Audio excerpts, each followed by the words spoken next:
I used to think that I was so smart with my money. I was going to this budget gym, the kind that you pay $20 a month. And I would pat myself on the back saying, look at me being frugal, look at me saving money, right? But I learned a hard lesson this year. I learned that cheap can be very expensive. I didn't realize it at the time, but that $20 gym was costing me my peace. It was stressing me. It was stressing out my nervous system so badly by the time I actually picked up a weight to work out, my cortisol level was through the roof. I was fighting the parking lot. I was fighting the broken equipment, and I was fighting to be respected in a space that did not want me there.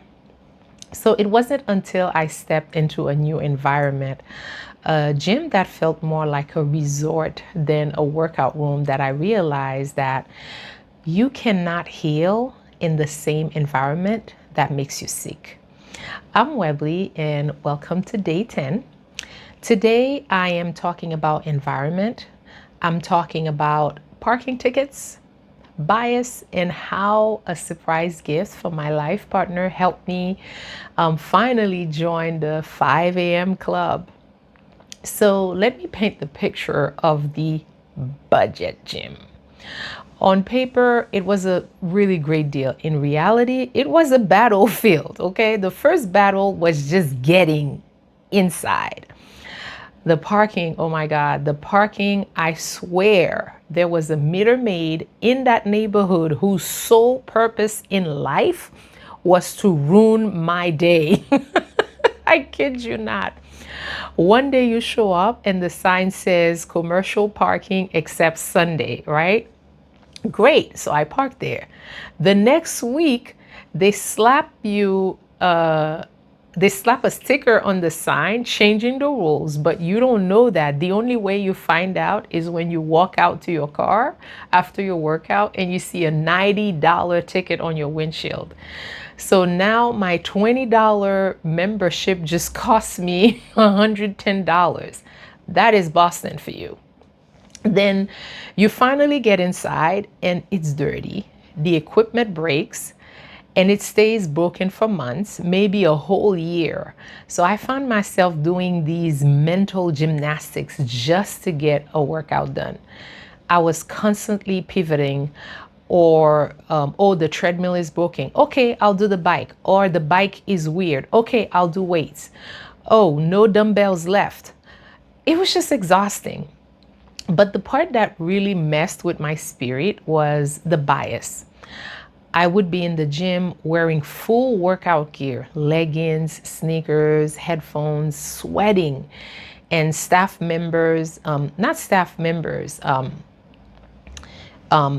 other gym member would pass other gym members, like people, and they walk straight to me. Do you work here? They would ask me. And when I'd say no, instead of apologizing, they would try to justify it by saying, oh, well, I saw you holding a towel. I would just walk away. And this happened so often, and it made me realize that I was walking into that space with my guard up all the time. I wasn't relaxing because I was defending my right just to be there. Now enters my life partner. I have to tell you about our dynamic. I call myself a future problem solver.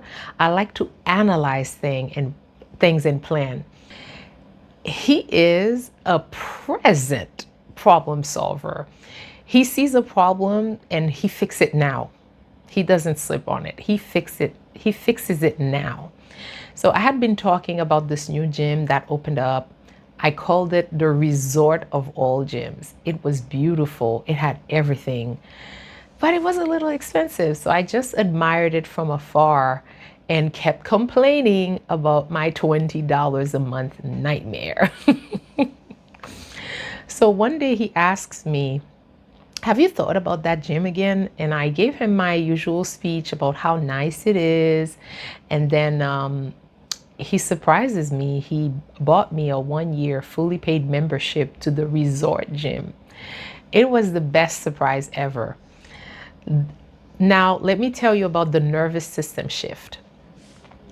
The first time I drove there, I felt my shoulders drop.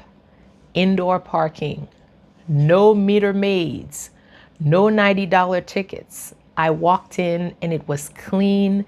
The equipments, they work.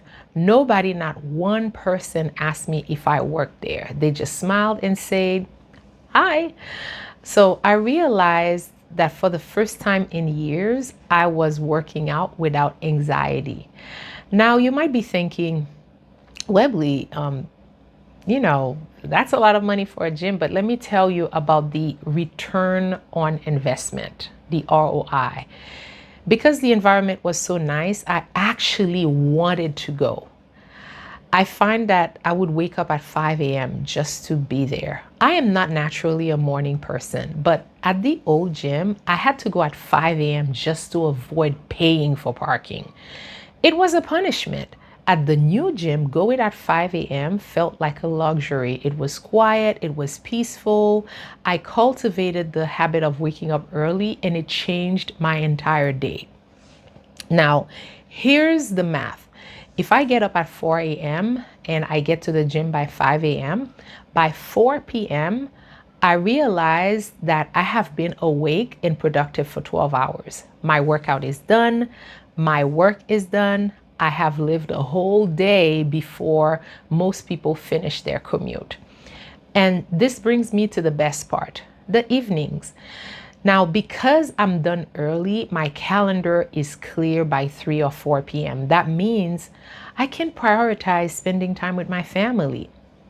My love language and my son's love language is cooking. I love chopping vegetables. I love the smell of the food. It relaxes me because I'm not rushing to the gym in the evening, fighting traffic. I have time to make a real meal. And I cherish that time because seeing my son and my life partner enjoy the food, it fills my cup. And then we head to the cuddle station. That's what we call the couch, the cuddle station.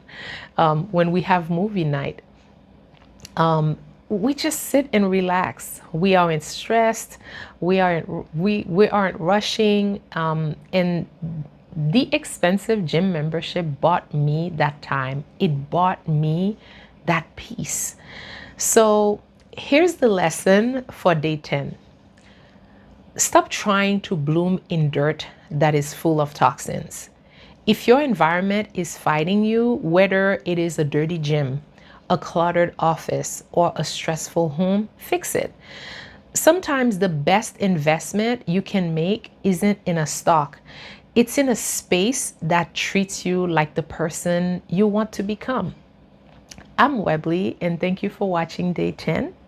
And with that, I'll see you tomorrow for day 11.